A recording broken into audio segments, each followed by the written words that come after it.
यहां पर कहा जाता है कि condition of formation of ionic bond, यानी कि आयनिक बंधन बनाने का क्या कंडीशन होता है, यानी आयनिक बंधन किस रूप में बनता है, इसके बारे में यहाँ पे बताया है। सबसे पहली बात यहाँ पे जान लीजिए कि आयनिक बॉन्ड का दूसरा नाम क्या होता है, इलेक्ट्रोवैलेंट, यानी कि आयनिक बॉन्ड को हम लोग इलेक्ट्रोवैलेंट बॉन्ड के नाम से जानते हैं। क्वेश्चन आपका ही सबसे पहला दिया हुआ है आपके डीपीपीएस में कि आयनिक बॉन्ड को किस नाम से जानते हैं, तो इलेक्ट्रोवैलेंट बॉन्ड के नाम से जानते हैं। इसका हिंदी क्या होता है, वैद्युत संयोजी बंधन।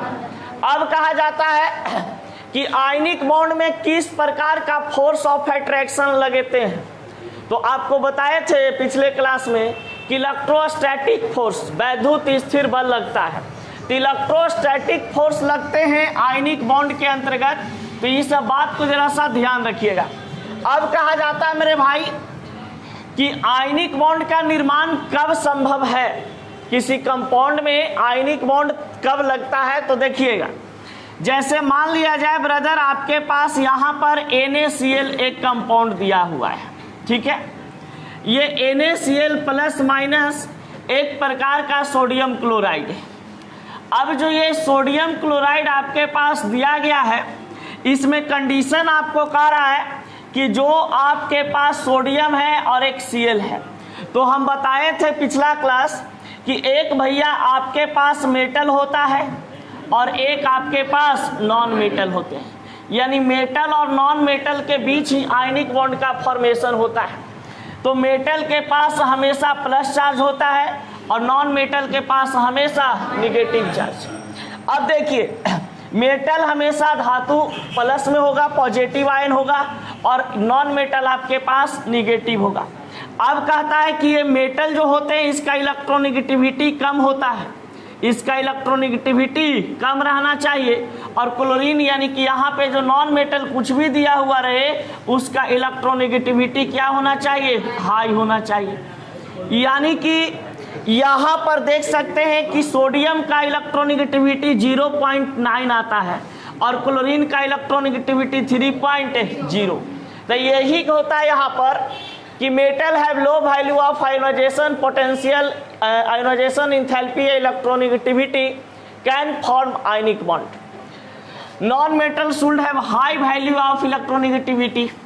फिर कहा जाता है कि the magnitude of lattice energy must be high, यानी कि जब यहाँ पर एक लो आपके पास वैल्यू वाला एटम होता है और एक यहाँ पे हाई इलेक्ट्रोनेगेटिविटी वाला एटम होते हैं, तो इन लोग के बीच में magnitude of lattice energy, lattice energy उसे कहते हैं जो दोनों के बीच में आकर्षण बल काम करता है। तो उस प्रकार के जो आकर्षण बल काम करते हैं यानी लैटिक्स एनर्जी काम करता है उसको हाई होना चाहिए, यानी कि इन दोनों के बीच में फोर्स ऑफ अट्रैक्शन क्या होना चाहिए, ज़्यादा होना चाहिए। तो फोर्स ऑफ अट्रैक्शन आपके पास हाई होना चाहिए, यानी कहने का मतलब हिंदी में क्या इसको लिखेंगे भैया, आकर्षण बल मजबूत होता है, आकर्षण बल मजबूत होता है।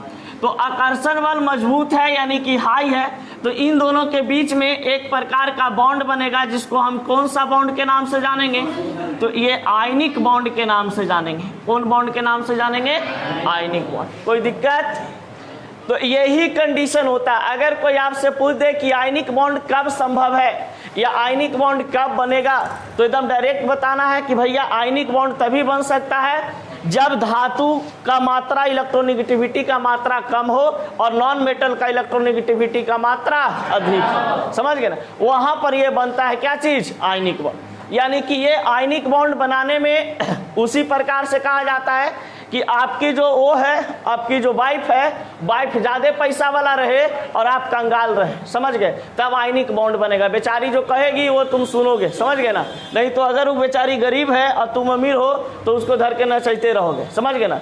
तो लड़की को हमेशा अमीर होना चाहिए और लड़का को जरा क्या होना चाहिए, गरीब होना चाहिए, समझ गए ना, तब जैसा रिश्ता बैलेंस होके चलेगा। चलिए नोट कीजिए,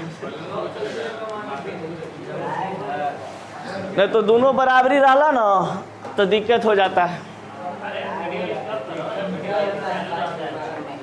जितना अमीर लड़की है अगर बेचारा गरीब लड़का से प्यार करे लगे या शादी कर ले तो सब गरीब लड़का का किस्मतें न बदल जाएगा जी। लेकिन उहू सबन के देखिए, अमीर रहती है तो अमीरे चाहिए, समझ गए ना। अरे बौराहीन आदमी, हम नहीं अमीर रहते तो गरीब लड़की से नहीं शादी कर लेते हैं, करते ना जी। तो ये सब क्षुद्रबुद्ध है, क्या करल जाए। देखिए इसमें कह रहा है कि जो आपके पास आयनिक सॉलिड होते हैं, कस के काटल दिया रे, देखिए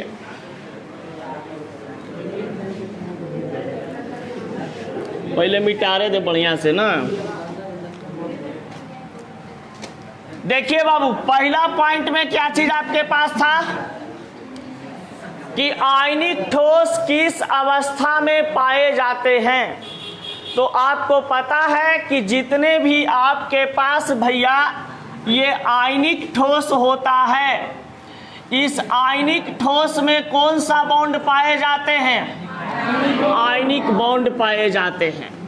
और आयनिक बॉन्ड कहा जाता है कि आयनिक जब सॉलिड में पाया जाएगा तो यहाँ पर हम आराम से कह सकते हैं कि आयनिक कंपाउंड भी हमारे पास होगा। तो आयनिक यौगिक में या आयनिक सॉलिड में किस प्रकार का बंधन पाया जाता है? Ionic bond. अब आयनिक बॉन्ड जो होते हैं ये किसी सॉलिड में लगता है, किसी सॉलिड में लगता है। अब यहाँ पर कहा गया है आपके पास कि जितने भी सॉलिड में आयन उपस्थित होते हैं, तो इस सॉलिड में दो प्रकार के आयन होता है, एक पॉजिटिव आयन और एक आपके पास निगेटिव आयन। तो पॉजिटिव आयन और निगेटिव आयन के बीच में कहा जाता है कि जो बॉन्ड बनते हैं, इस बॉन्ड को हम लोग कहते हैं क्या चीज? Ionic bond. यानी आपके पास कोई भी सॉलिड दिया हुआ रहे तो उस सॉलिड में कहा जाता है, जैसे देखिए मुख्य रूप से हम कह सकते हैं कि आयनिक कंपाउंड का जो स्ट्रक्चर होता है ये कुछ इस प्रकार से होता है। अब आयनिक कंपाउंड या आयनिक बॉन्ड की बात करें या आयनिक सॉलिड की बात करें, समझ गए? पिटाएगा अभिषेक, पढ़ाईते समय हल्ला मत करो, ठीक ना, नहीं तो ठोकाई लगेगा, कस के फिरो। तुरंत समझाने के बाद एक पॉइंट पूछेंगे सबसे, समझ गया? देखिए यहाँ पर आयनिक सॉलिड का जो स्ट्रक्चर होता है या आयनिक कंपाउंड का स्ट्रक्चर होता है, ये आपका इस फॉर्म में एग्जिस्ट करता है। यानी कि ये वाला आपका एक लैटिक्स कहलाता है और इस जगह को जहां पर कोई परमाणु उपस्थित होते हैं उसको लैटिक्स पॉइंट कहते हैं। तो ये एक दूसरे के साथ इस तरीका से जुड़ा हुआ रहता है, एक दूसरे से क्या होता है? ये जुड़ा हुआ रहता है। अब एक दूसरे से जब ये जुड़ा हुआ रहेगा तो कहा जाता है कि इसके बीच में जो बॉन्ड बनते हैं, इस बॉन्ड को हम क्या कहते हैं? Ionic bond. यानी कि दो परमाणु के बीच, एक पॉजिटिव और एक वाला निगेटिव, ये पॉजिटिव निगेटिव पॉजिटिव निगेटिव इस तरीका से जुड़े हुए होते हैं और इसके बीच में जो बॉन्ड बनता है उसे हम क्या कहते हैं? Ionic bond. कोई दिक्कत? अब देखिए, अगर आपसे कोई कहे कि बाबू बताओ जरा कि आयनिक कंपाउंड किस अवस्था में रहता है, तो आयनिक आपके पास कंपाउंड किस अवस्था में रहते हैं? सॉलिड अवस्था में। सॉलिड अवस्था में रहने पर कहा जाता है कि उसमें सॉलिड अवस्था में किस प्रकार का बॉन्ड बनते हैं? आयनिक। आयनिक बॉन्ड कहाँ पर बनता है? पॉजिटिव आयन और निगेटिव आयन के बीच में। तो पॉजिटिव आयन और निगेटिव आयन के बीच में जो बॉन्ड बनता है उसे हम इलेक्ट्रोवैलेंट बॉन्ड या तो आयनिक बॉन्ड कहते हैं। कोई दिक्कत? चलिए अब यहां पर समझिएगा दूसरा पॉइंट को। दूसरा पॉइंट क्या लिखाया गया था? बोलो कोई एक आदमी। हे देवता, अब ऐसे कोई ना बोलवा।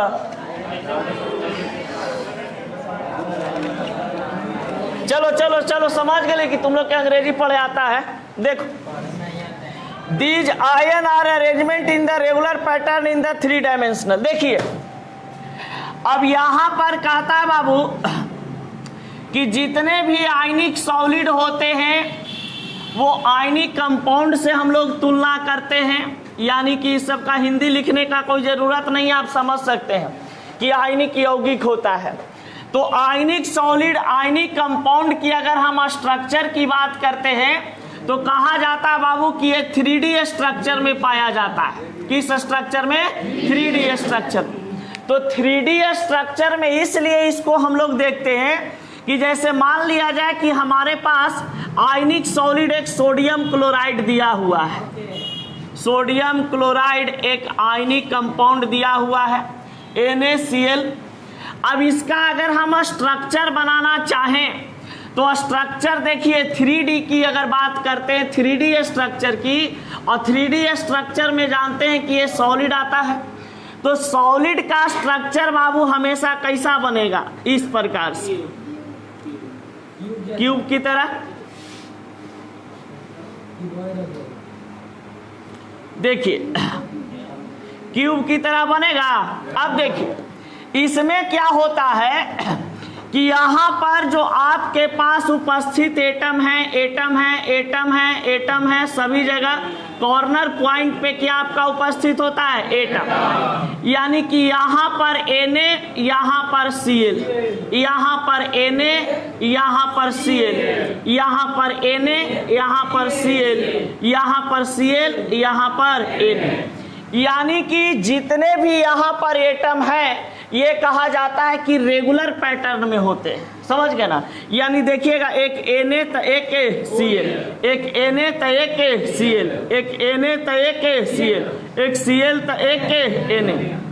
यानी कि ये लोग परमाणु का जो यहाँ पे इस तरीका से अरेंजमेंट किया गया है, ये एटम का अरेंजमेंट कहा जाता है कि कैसा यहाँ पे है? रेगुलर अरेंजमेंट है।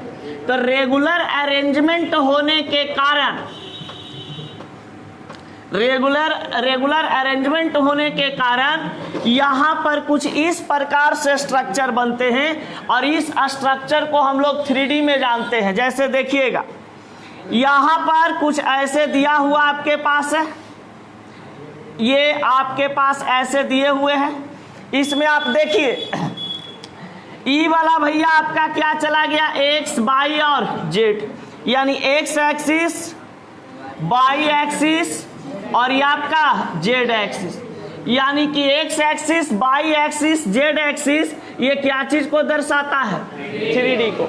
जब ये 3D को दर्शा रहा है तो इसमें जितने भी आपके पास एटम अवेलेबल होते हैं सभी एटम कहा जाता है कि एक दूसरे से कांटेक्ट में रहता है। एक दूसरे से क्या चीज के?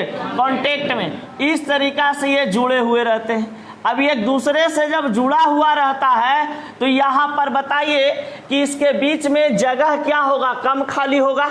यानी कि एक दूसरे के साथ ये ज्यादा सटा हुआ रहता है, और जब सटा हुआ रहता है इसीलिए यह कहा जाता है कि आयनिक सॉलिड एक प्रकार का क्या होते हैं? कठोर होता है, समझ गए ना? ये हार्ड होता है। तो आयनिक सॉलिड के बीच में रेगुलर अरेंजमेंट जो एटम का होता है, परमाणु का नियमित संरचना होता है, परमाणु का नियमित संरचना होता है।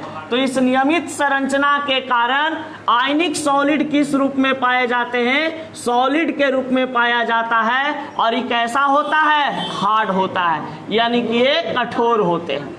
अब देखिए यहां पर जितने भी एटम अवेलेबल हैं सभी एटम के बीच में कहा जाता है कि ये आपका बॉन्ड लगा हुआ है। देख लीजिए ये एटम को जोड़ रहा है, ये एटम को जोड़ रहा है। तो जो इस दोनों एटम को जोड़ करके रखने का काम कर रहा है उसको हम क्या कहते हैं भैया? तो ये आयनिक बॉन्ड कहते हैं, समझ गए? और आयनिक बॉन्ड का स्ट्रक्चर हमेशा कैसा होता है? 3D में होता है, यानी कि एक प्रकार का सॉलिड। और जब भी सॉलिड की बात करें तो आपको ये वाला माइंड में स्ट्रक्चर बनाना है। सॉलिड का मतलब ऐसा स्ट्रक्चर, समझ गए ना? ठोस पदार्थ का संरचना कैसा होता है? तो क्यूब की तरह होता है। कोई दिक्कत? चलिए 2 पॉइंट अपने कॉपी में पहले नोट कीजिए। बंद कर दो सोनू, चालू करो। देखिए कहता है कि आयनिक बॉन्ड वाले जो कंपाउंड होते हैं उसको हम आयनिक सॉलिड कहते हैं ना जी। अब ये आयनिक सॉलिड या आयनिक कंपाउंड का बॉइलिंग पॉइंट और मेल्टिंग पॉइंट हाई होता है, बॉइलिंग पॉइंट और मेल्टिंग पॉइंट हाई होता है। यानी बॉइलिंग पॉइंट को क्वथनांक कहते हैं और मेल्टिंग पॉइंट को क्या चीज कहते हैं? गलनांक। तो क्वथनांक तथा गलनांक क्या इसका होता है? उच्च होता है। अब देखिए, तब भैया ये उच्च क्यों होता है आयनिक सॉलिड में, ये समझना है। क्वेश्चन आपका ये दिया हुआ है कि आयनिक कंपाउंड का मेल्टिंग पॉइंट, बॉइलिंग पॉइंट अधिक क्यों होते हैं। तो जरा समझिएगा, आयनिक बॉन्ड पॉजिटिव आयन और निगेटिव आयन के बीच में बनता है। तो पॉजिटिव आयन और निगेटिव आयन के बीच में जब ये बनता है तो इन दोनों के बीच में बताइए कि डिस्टेंस क्या होता है? डिस्टेंस कम होता है। तो डिस्टेंस दोनों आयन के बीच में कम होने के कारण यहाँ पर फोर्स ऑफ अट्रैक्शन क्या होते हैं? ज़्यादा होता है। तो फोर्स ऑफ अट्रैक्शन जब हाई होगा तो बताइए कि जब यहाँ पर आकर्षण बल से इसको ई खींचेगा, इसको ई खींचेगा, तो इसके बीच में बंधन कैसा बनेगा? Strong bond. जब स्ट्रॉन्ग बॉन्ड बनेगा भाई, तो ये स्ट्रॉन्ग बॉन्ड को तोड़ने के लिए हमको ज़्यादा क्वथनांक की जरूरत पड़ेगी, ज़्यादा टेम्परेचर की जरूरत पड़ेगी। तो ज़्यादा टेम्परेचर जब देंगे स्ट्रॉन्ग बॉन्ड को ब्रेक करने के लिए हमें हाई टेम्परेचर की ज़रूरत पड़ती है। और जब हाई टेम्परेचर की ज़रूरत पड़ती है तो हम आसानी से कह देते हैं कि जितने भी आयनिक सॉलिड होता है उसको तोड़ने के लिए हमारा टेम्परेचर हाई करने का मतलब कि बॉइलिंग पॉइंट और मेल्टिंग पॉइंट भी क्या करना पड़ेगा? हाई करना पड़ेगा। समझ गए ना? देखिए, जैसे मान लिया जाए कि हमारा बीच में और हमर के बीच में, ठीक ना, एक भयंकर बॉन्ड बना हुआ है, यानी कि डिस्टेंस कम है। हमहू दानापुर के, उहू कहाँ के? दानापुर के। डिस्टेंस एकदम कम है, डेली मुकालात हो रहा है। समझ गए ना? अब फोर्स ऑफ अट्रैक्शन दोनों के बीच में आकर्षण बल भी कैसा होगा? एकदम मजबूत वाला। बॉन्ड कैसा बनेगा? मजबूत वाला। अब मान लो कि कोई उसको तोड़ के ले जाना चाहे तो का तनी मनी एनर्जी लगावे तो टूट जाएगी? नहीं, उसको तोड़ने के लिए एकदम भयंकर एनर्जी लगाना पड़ेगा। समझ गए ना? यानी कि जितना टेम्परेचर हमनी दोनों के बीच में वो आग लगा दे, समझ गए, तो जितना वो आग लगावेगा अगर वीआईपी कोटा के, तो वो टूट जाएगी या हम ही टूट जाएंगे। समझ गए ना? तो कोई और टूटने वाला बात होगा, यानी कि उधर वो इधर हम। यानी कि जब टेम्परेचर बढ़ता है, यानी कि बॉइलिंग पॉइंट और मेल्टिंग पॉइंट जब बढ़ेगा, पिघलने का क्षमता या तो उबलने का क्षमता बढ़ जाता है, तो आपका कोई भी रिश्ता का हो जाएगा? टूटेगा। और टूटने के बाद कहीं ना कहीं जाकर के डिजॉल्व हो जाएगा। यही होता है रियल लाइफ में भी। तो चलिए, ये हुआ आपका तीसरा पॉइंट। कोई पूछेगा तो बता दोगे ना? चलिए, इन्हें क्या कहा गया है मेरे भाई कि यहाँ पर कोई आपके पास सॉलिड होता है। अब ये सॉलिड किस प्रकार की अभी बातचीत चल रहा है हमारे बीच में? यहाँ पर आयनिक सॉलिड का, बाबू ध्यान दो जरा, समझना, आयनिक सॉलिड की बात चलता है ना। अब ये आयनिक सॉलिड की जब बात यहाँ पर चल रहा है तो आपको पता है कि आयनिक सॉलिड में कॉन्स्टिट्यूट पार्टिकल जो होते हैं, एटम जो आयन होता है, वो एटम आयन एक दूसरे के साथ एकदम सटल रहता है। समझ गए ना? एकदम एक दूसरे के साथ सटल रहता है। तो कहने का मतलब कि यहाँ पर प्लस, यहाँ पर माइनस, यहाँ पर प्लस, यहाँ पर माइनस, यहाँ पर माइनस, यहाँ पर प्लस, यहाँ पर माइनस, यहाँ पर प्लस। अब ये जितने आयन होते हैं ये एक दूसरे के साथ टाइटली मतलब कि एकदम ऐड होता है। इस प्रकार से देख सकते हैं, ऐसे यहाँ पर इस तरीका से सॉलिड में ये एटम इससे एकदम जुड़ा हुआ है, ये एटम इससे जुड़ा हुआ है, ये एटम इससे जुड़ा हुआ है, यानी सभी एटम एक दूसरे के साथ क्या होते हैं? जुड़े हुए होते हैं। तो बताइए जब सभी एटम एक दूसरे के साथ जुड़े हुए हैं कस के, मतलब मान लो कि यहाँ पर एकरा सब के एकदम घुड़मुड़िया दिए हैं, कहें कैसे कैसे क्रिकेट टीमा में खेले जाता है सब, हो तो नहीं ऐसे करके रहता है, वैसा ही मतलब कि ऐसे रहे, समझ गए। अब बीच में मतलब कि कोई होने से आना चाहे तो आ सकता है वैसे, या बीच में कोई आदमी है तो जल्दी बाहर निकल सकता है, नहीं। तो ऐसा क्यों होता है? क्योंकि सभी खिलाड़ी जितने आयन होते हैं, जितने एटम होते हैं, एक दूसरे के साथ एकदम जुड़ा हुआ ज्यादा रहता है, सटा हुआ ज्यादा रहता है, और ज्यादा सटने के कारण उन लोग के बीच में ज्यादा बल आ जाता है, और ज्यादा बल आता है तो फिर कोई को निकलने न देगा, न कोई के भीतरे जाए देगा, समझ गया ना? नहीं बाहर जाए देगा न भीतरे जाए देगा। तो इसके बीच में कहा जाता है कि आयनिक सॉलिड में जो भी एटम या आयन होते हैं, जो भी एटम या आयन होते हैं, ये एक दूसरे के साथ क्या होते हैं? चिपके हुए होते हैं, यानी एक दूसरे से ज्यादा सटे हुए होते हैं। तो यहाँ पर एक एटम की बात नहीं किया जा रहा है, बहुत सारा एटम या आयन जो होते हैं ये टाइटली कहा जाता है, यानी कि tightly held together with, tightly held together with, यानी कि एक दूसरे के साथ एकदम टाइट कठोर पूर्वक क्या होते हैं? सटे हुए होते हैं। कोई दिक्कत? चलिए जरा नोट कीजिए, बोले थे ना कि डायग्राम ही समझाने में टाइम लगेगा, लिखाने में टाइम नहीं लगता।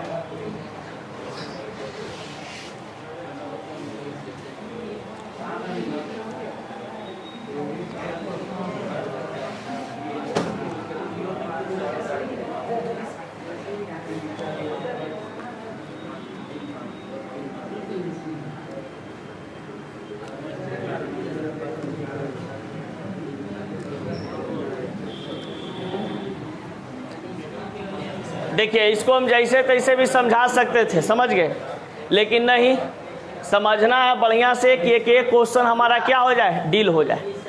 कहता है ना बाबू कि आयनिक बंधन जो होते हैं ये पानी में डूब जाता है। पानी में क्या होता है? डूब जाता है। तो पानी में क्यों डूबता है इसके बारे में जरा समझिए।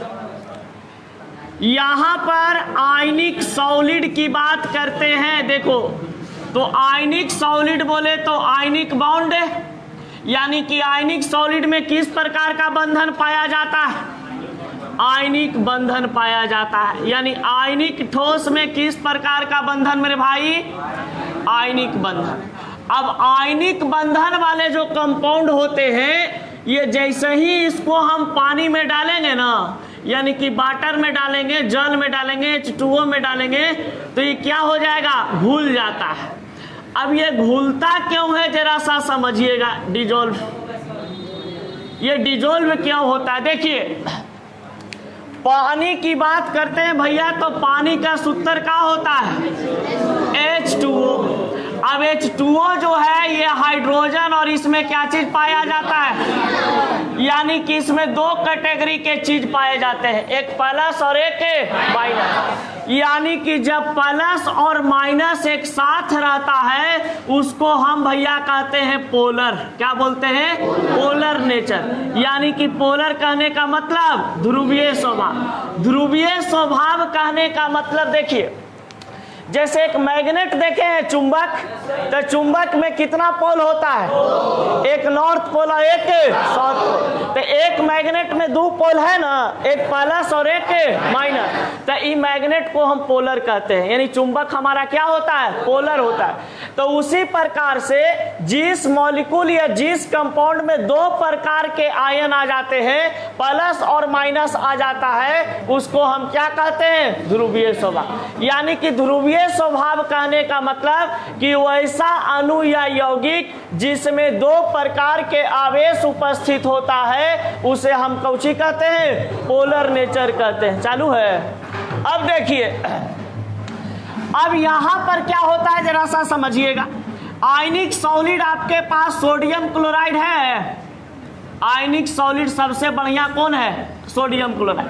ऐसे बहुत सारा आपका दिए हैं डीपीपीएस में, देखिएगा एग्जाम्पल में दिए हैं बनाने के लिए। कैल्शियम फ्लोराइड है, कार्बन सल्फाइड है, ये कुछ और दिए गए, मैग्नीशियम फ्लोराइड है। तो सोडियम क्लोराइड का फॉर्मूला क्या होता है? NaCl। जैसा ही देखिए ये पानी में हम क्या कर रहे हैं भैया, यहाँ पे पानी हम भरे हुए थे, अब ये हमारे पास H2O है। H2O में कहा जा रहा है कि जैसे ही NaCl आता है ये प्लस और ये वाला पर कैसन चार्ज, माइनस चार्ज। अब देखिएगा पानी में नमक डालिएगा तो देखिएगा कि तुरंत नहीं डिजोल्व होता है, कुछ समय लेता है। तो कुछ समय लेने का मतलब ही सोचता है पहले कि केकरा ही हम चल गए हैं, समझ गया। तो ये कहता है अरे ये तो पोलर नेचर वाला ही आ गए हैं। अगर नॉन पोलर रहता, कोई एक H2 रहता, Cl2 रहता, या एक के प्राणी यहाँ पर ही रहता तो इसके साथ ही नहीं रिश्ता तोड़ता। इहो देखता है, समझ गए ना, कि अरे हम तो है ये हैं प्लस माइनस, ये हम पर या है तो प्लस माइनस से मुकालात हो गया। तो कहला जाता है कि अपन वाला खराब लगे दूसर वाला प्यारा, समझ गए ना। तो ये कहता है कि बात तोरा से अब हमारा रिश्ता नाता ना हो, ठीक ना, हमरा तोरा से बढ़िया इलेक्ट्रोनिगेटिविटी ऑक्सीजन मिल गया है, समझ गए ना, कि जो कि बहुत अच्छा इलेक्ट्रोनिगेटिविटी रख लेता। ये रख लेता कितना 3.0 फैशन करती थी, और ये कितना फैशन करती है 3.5 बताए थे। ए का 4.0 इलेक्ट्रोनिगेटिविटी, ऑक्सीजन का 3.5, तो इससे ज्यादा फैशन करने वाली है ना। तो ये कहता है कि तू भागे जा से, ये बेचारा Na अलगे हो जाता है और Cl अलगे हो जाता है, H2O के साथ आकर के मिल जाता है, समझ गए ना। इसीलिए ये बेचारा बर्बाद हो जाता है, इसका अस्तित्व खत्म हो जाता है। इसीलिए ज्यादा के फेर में रहिएगा ना तो डूब जाइएगा, समझ गए ना। इसीलिए कम के फेरा में रहिए, जो मिले भगवान दे उसी में खुश रहिए। ये देखिए NaCl के लोभ ना आ गया जी, ऑक्सीजन के देख के, ये ऑक्सीजन के देख करके लोभ नहीं आता तो बेचारा ही टूटता नहीं टूटता। तो यानी कि इसका इलेक्ट्रोनिगेटिविटी कम, इसका इलेक्ट्रोनिगेटिविटी ज्यादा। जैसे ही पानी में हमारा ये नमक गया, कुछ समय लेता है, सोचता विचारता है, और उसके बाद क्या हो जाता है, घुल जाता है, समझ गए ना।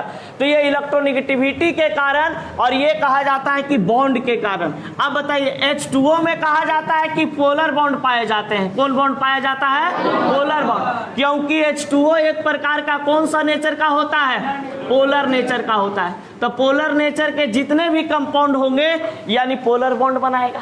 पोलर मतलब समझ रहा है ना, ध्रुवीय स्वभाव, ध्रुवीय बंधन, ठीक ना। ये सब छोटा मोटा इंग्लिश है, समझ गए ना, आराम से समझ में आ जाएगा।